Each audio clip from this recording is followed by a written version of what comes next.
नमस्कार मंडळी, आज आपण बनवणार आहोत ज्वारीचा केक आणि मी त्यासाठी घेतलेली आहे 1 वाटी ज्वारीचं पीठ। त्यानंतर त्यामध्ये 2 मोठे चमचे गुळाची पावडर टाकली, 2 छोटे चमचे कोको पावडर टाकलं आणि 1 छोटा चमचा व्हॅनिला इसेन्स टाकला। आता ह्यामध्ये मी ऍड करणार आहे दूध आणि दूध टाकल्यानंतर ह्यामध्ये मी थोडासा 1 चिमटीभर असा सोडा टाकणार आहे आणि नंतर वितळवलेला बटर। आता हे मिश्रण सर्व मस्त एकजीव करून घेतलं आणि एका भांड्याला बटर लावून घेतला आणि त्यामध्ये मिश्रण मी ओतलं आणि प्रॉपर सेट करून घेतलं। त्यानंतर काजूने गार्निश केलं आणि कॅडबरीनेही गार्निश केलं।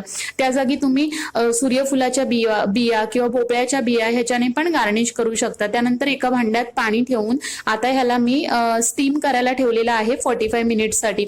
45 मिनिट्सने जेव्हा मी हा केक बघितला तेव्हा खरंच खूप अप्रतिम असा हा केक झाला बघायला मिळतोय, तुम्हाला बघू शकता। थोडं थंड झाल्यावर केक कट केला, खूप अप्रतिम आणि फ्लफी आणि खूप टेस्टी झाला होता।